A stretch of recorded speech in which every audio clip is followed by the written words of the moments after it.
Hi. So it's my great pleasure to welcome on stage the filmmakers behind the films that we've just seen. Isla, Christine, Frank, and Matham, please.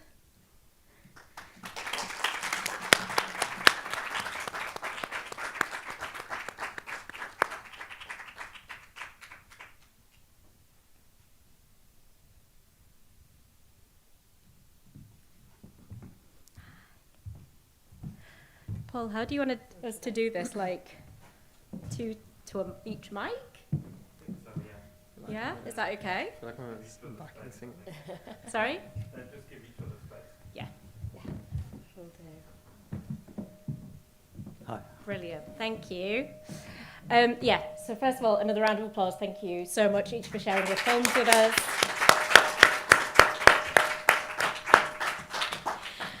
So I am going to start with a question for each of the directors, and then if you've got questions for them also, either individually or all of them, we're using the Slido app. So I think, does it come up? It's the... Oh, sorry. Okay. How should we take questions? Okay. All right, I'm going to start with mine. Yeah, sorry, it's still only day 2. Isla, I'm going to start with you. Thank you for sharing the album with us.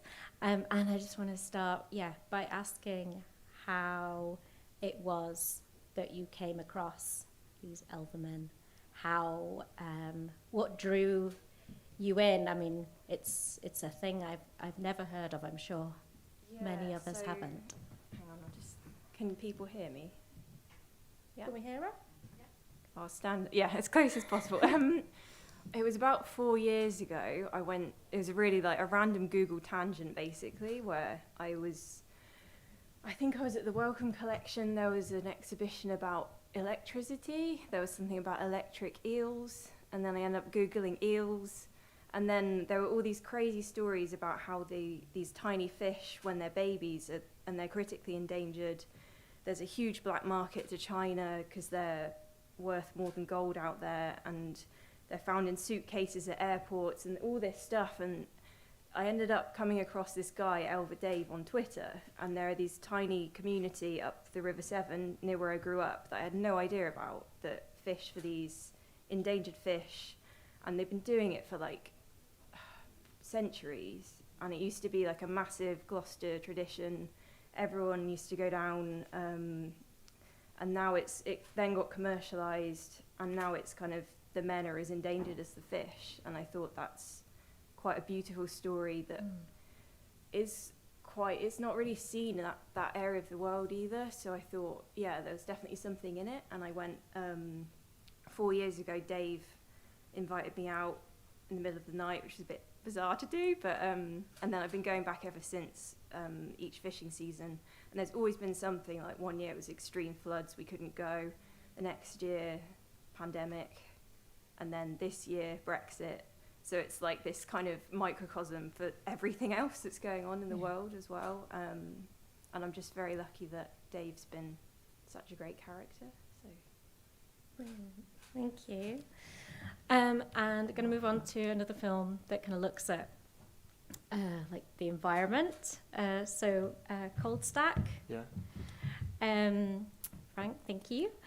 I just wanted to ask. It's a film that through those 3 acts kind of very much takes us on a journey. So that starts with very much of like decline, and I feel like, ends with more kind of hope through the wind farms. Yeah, and I guess I was just wondering from a kind of,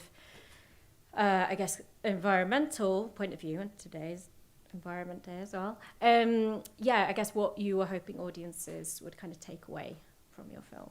Yeah, I think it was interesting to find a kind of side of this story of the transition towards renewable energy that I suppose maybe gets neglected, which is the kind of the people who might be left behind by that move in, as you say, a positive direction. I guess as someone who's kind of, grew up my entire life in North London, I was just like, yeah, renewable energy, great. And obviously it is.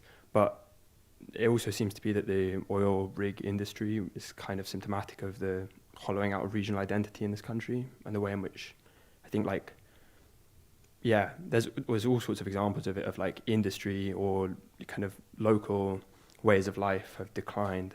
And I thought those men were like interestingly symptomatic of that, and just like great speakers. So I was kind of lucky to stumble upon them.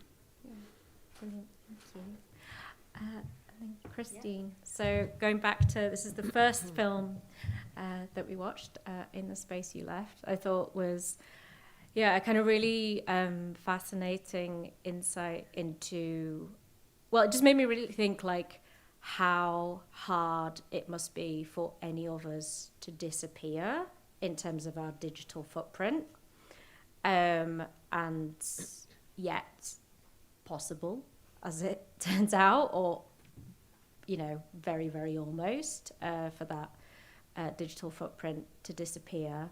And I just wondered if you could talk a bit more about that, because I guess, there's the kind of, there's the disappearing in a physical sense, but also in an online sense. And I guess in a context, and I don't know when you made the film, but in a context where that digital connection and that digital footprint is almost all we've had as a point of connection with the people in our lives, and then the idea that could disappear. And I just wondered if you could talk a bit more about that. Can everybody hear me? Can we hear it? This film I think very much came out of the pandemic. So last year in March, I think, when no one really knew what was going on. But it sort of felt like everybody was kind of experiencing the same thing or feeling the same way in their own version. It kind of really made me reflect on people that sort of come into your life and people that disappear. But obviously at the time, everyone was, communicating online. That's kind of how it came about. But I mean, I'm glad, that kind of question of the right to disappear comes through in the film, because I think that, I mean, for me, the most interesting tension was exactly that. I think for a lot of us, even people, who we haven't seen for years and years, they feel as though they're kind of at the tip of our fingertips. Like, you should be able to find anyone, to speak to anyone. So I think when someone kind of falls through that, it can be quite disconcerting, but not in a sort of obvious sense of losing someone, because I think there are a lot of questions.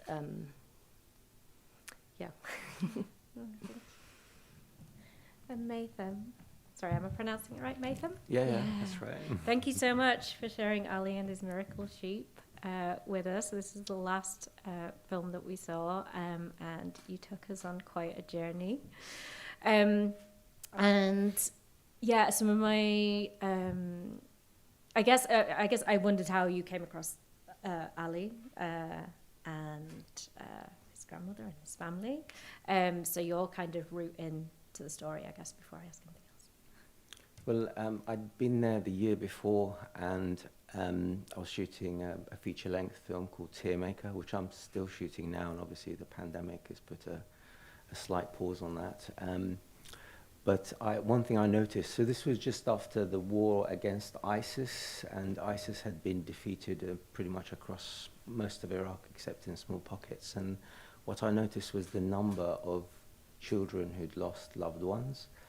There was genuinely this kind of trauma, as ordinary farmers had kind of gone out to fight against ISIS, and many had to kind of sacrifice their lives, and children were left fatherless. And another thing I noticed, I was on this this annual event to commemorate this battle that happened in the 7th century, and how many sacrificial animals were kind of being brought in memory of martyred relatives.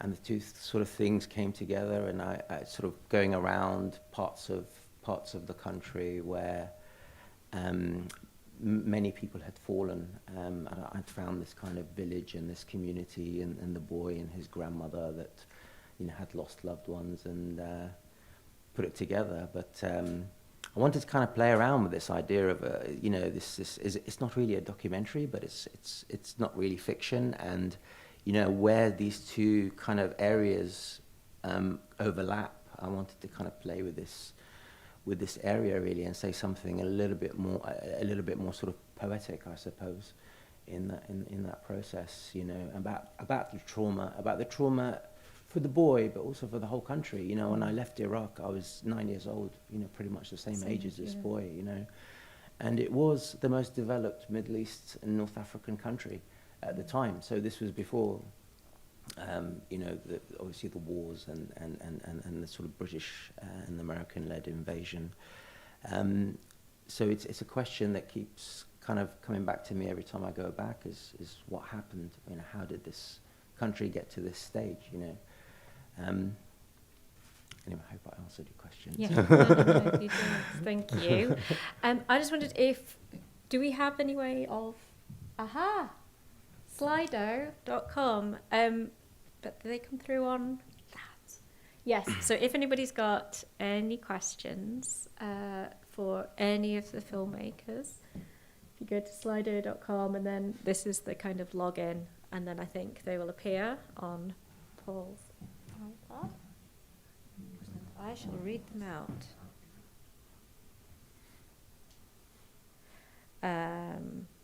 Okay. Yes. Okay. So I'm going on yet, but yeah, please do. And they'll come through to here, and I'll read them out. But yeah, meanwhile, I have more questions. So, Mathan, I'm going to pick it back up with you. So some of my favourite moments in your film was where we're kind of like boy level and sheep level, and I'm thinking particularly that it's so beautiful, that moment when the sheep is in like a wheelchair and has this point of connection with this little boy alongside who's being pushed in a pushchair. And yeah, I guess I just wanted to ask you to talk a bit more about the kind of your approach to how you shot the film, because it's those moments like that when you're like on a level with them that I just think there's a real kind of, and even though the sheep is a sheep, there's a real human connection there. Yeah. As there obviously is for that little boy in the pushchair who's looking at the sheep. I mean, a lot of, you know, like the sheep being declared the miracle sheep, that was completely unscripted. You know, that just happened. The sheep was ill, and we were actually worrying about whether we'll get to the end of this journey. And so once this guy, you know, this guy just turned up, and he'd seen this sheep being carried, and suddenly it kind of revived. He declared it a miracle sheep, and the news travelled, and obviously me and my crew were a little bit slower than the other pilgrims that were travelling. So news was getting ahead of us that there was this miracle sheep.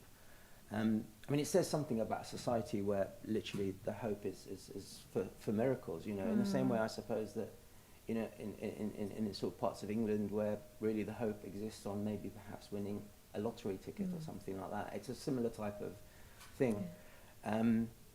So everywhere we went, it was like, is this the miracle sheep? And you know, we got a lot of attention, to the point that we got to one place, so we were staying in tents, you know, amongst other pilgrims. And the owner of this particular tent wanted to sacrifice our sheep. And we still had 4 or 5 more days of shooting to go. And I said to him, listen, there's no way we can do that, but I can give you some money to buy a sheep. And the guy refused it. I said, look, I'll buy you 3 sheep. You can sacrifice. He said, no, we want the miracle sheep, you know, to the point we had to stop filming. So that night, that deaf and mute tent, we actually had to go and then search for another deaf and mute tent to continue the filming and somehow cut the 2 pieces together. You know, it got to the point actually where there was this news spreading that there was this miracle sheep, and I think that says quite a lot about, a society. I think there's a lot of kind of times where it's observed, and we shot a lot of observation. Going back to your question about the little kid, it's it's just a moment that kind of happened that there's a miracle in itself. Yeah. And Isla, sorry, I want to come on to you next. I mean, also just to ask about your kind of approach to the filming of it. So obviously you've got some like pretty wonderful like underwater shots with the eels, and then where was it that you kind of came up with the idea of like this kind of overlaying of the radio comms between the men? Well, just kind of your approach to how, once you'd found, it's called Dave, isn't it? Then what was your kind of next step for how you might like approach the filmmaking of it? I mean, Sorry. Yeah. It kept changing because of the nature of documentary making. But I knew I wanted it to feel this macro, so literally like macro photography mixed with kind of a lot of like wide shots of Dave and the landscape, and kind of comparing the two worlds as well. And I mean, the fish themselves are they're tiny, but when you look closely, they're see-through. They're these kind of ethereal, mystical things. And then the men too, with their head torches, and like the two combining. But then I still wanted it to feel like the everyday, mundane nature of these guys' lives. Like Dave works in a print factory in the day, and he's been doing this time of year every night. He just goes out after work, spends all night fishing, then goes back to work in the print factory, just this season. And it's kind of just this like instinctive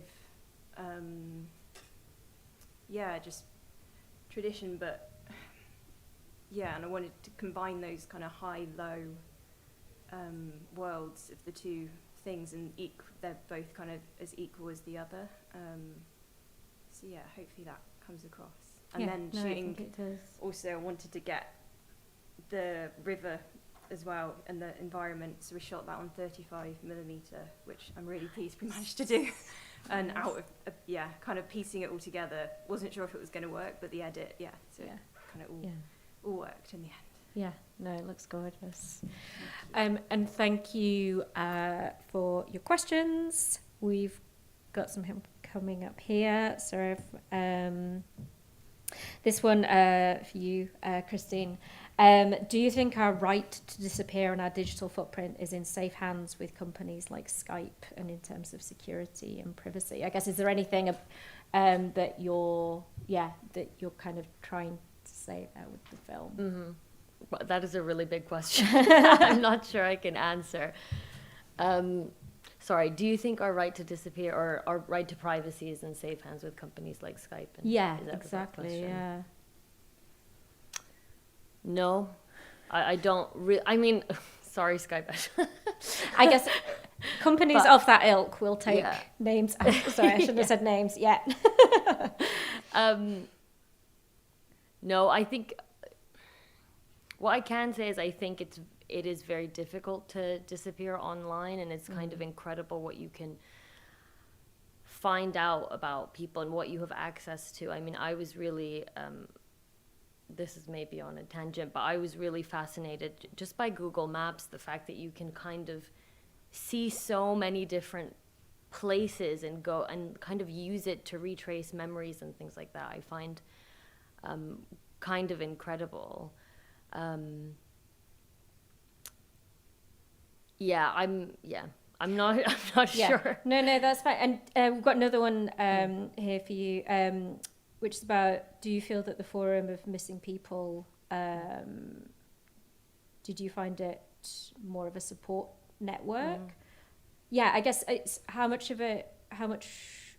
in finding the Forum for Missing People, how much of it did you find it a support network, or was it more so an active place to help find people for you? I would say, I think it was, for myself, I would say it was more of an active support network. I think it was a real revelation to me when I found that forum, and it really felt like this kind of digital space of almost like a message in a bottle.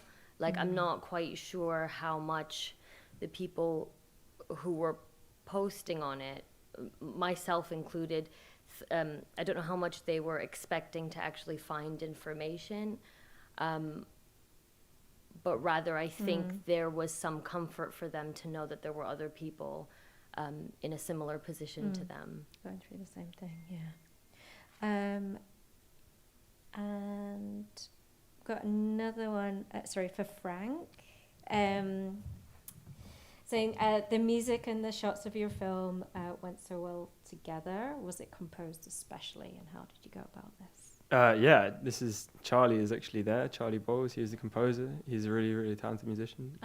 He's a good friend of mine, and yeah, I mean, he composed to. It was a bit of a kind of dialogic process. So, I mean, I shot it first, started editing, got a rough cut for him. We were obviously doing it in a kind of pretty amateurish way. It was just so there weren't many time constraints. So I would edit it, send him a cut. He sent me some music. I'd recut it a bit. And yeah, it was kind of ended up with what we ended up with. But that's a really nice comment, so thank you. And I'm glad that Charlie is getting recognition. Yeah. Yeah, no, that sounds like a really good collaboration. Can I just ask how much time we've got left for questions? Okay, great. So I can go with more. That's great. Got a question for you, Nathan. It's a great film. And I noticed Rob Ritchie's name on the end credits as a screenwriting tutor at the NFTS. What role did Rob play in the filmmaking process? It's interesting. So this is... Is the person who's asked this question up for putting their hand up? Because, no, that's okay if not. Sorry? They may be. Okay, yes. Then I won't read. Oh, no, I can, because otherwise it says anonymous. So it's come from Giorgio Ponza, who's one of our guest curators. Yes, he's asking about Rob Ritchie. Sorry. So, this is the third of a set of stories that I actually developed at the National Film School, and Rob was my screenwriting tutor. So the first two Iraqi Tales were completely fiction, drama. And problem is when you're shooting drama, it's like 30 takes of a particular scene, and I just find I become very, very frustrated. So specifically, I wanted to go down the route of this, kind of in between the drama and the documentary. And this, the idea of a mute boy who observes the world, and I think it kind of enables you to say something very visually, was something that I worked with Rob on many, many years ago. So it came out of a drama character initially. So yeah, he was a very good screenwriting tutor. Brilliant. Another nice credit for a collaborator. Sorry, let me find. I've got another question for you, Christine, about whether or not you want to develop your film into a longer project, and if so, what other narratives or themes might you want to explore? Yeah, that's a really good question. Because actually, I think even before this short film was conceived, I had kind of come across a story. Of people who've disappeared, but rather in a more physical sense in Japan. There are a lot of reasons why people disappear, sometimes legal, things like that. But I guess I was quite interested in the sort of cultural aspect of people disappearing for reasons related to shame, actually. So I think it is a theme I'm very interested in, but I think I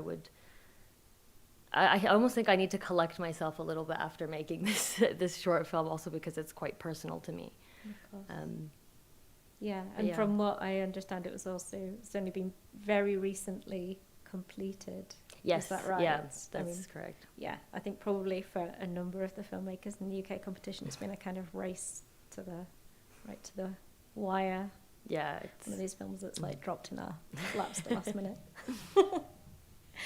And got a couple of questions got basically two of the same question for Isla, which is two people wanting to know what's next for Dave and the Elvers. Do you think they can continue post-Brexit? And somebody else asking basically similarly how the community story has progressed since the film. Well, so it was this season was the first post-Brexit season, and so it's monitored by the Environment Agency, and the only legal way to fish is to be licensed by the Environment Agency with trade with Europe, who are the only market. So there was no market, so the only place they sell to in the UK that sells to Europe shut. So Dave went out on his own with what he called Wilson, was his bucket. Throwback to Tom Hanks. And he managed to get two other fishermen out with him, and they opened the UK glass eels where they sell to, who managed to kind of set up a deal with Northern Ireland to kind of do a test to see if it was viable to like financially open and run. And in the meantime, there's a whole lot of campaigning with this Sustainable Eel Group, they're called, and they're just trying to kind of press for a change for next year's season. So it might come back, but it's completely up in the air. And I think Dave will be going out as long as he can. So, yeah, good old Elder Dave. Yeah, we've got somebody here asking, does Dave sleep? Not that time of year. I think his wife, Pat, is quite... she's used to that time of year where she just never sees her husband, and she quite looks forward to it. Yeah. So I think... but yeah, last year, the pandemic meant there was still trade going on, but then the flights all flying the fish out cancelled because of all the borders shutting. So it's all just been a complete chaos for 2 years for the fishermen, and most of them do depend on that extra cash every year to like help pay the bills or extra things like holidays, and obviously not this year, but yeah. So hopefully things might change, and we want the film to be seen as much as possible just to kind of show why it should continue. Not shouting it, but just showing like the guys that do it and that they really care, and that there's a misconception what they do is illegal because it's done at night and they're an endangered fish, but actually the fish depend on the men manually taking them out the rivers because of all the weirs that stop them. So yeah, hopefully Dave's journey continues. Thank you so much. I think we're going to have to leave it there, but that is a nice point to end on. So first of all, thanks to our filmmakers.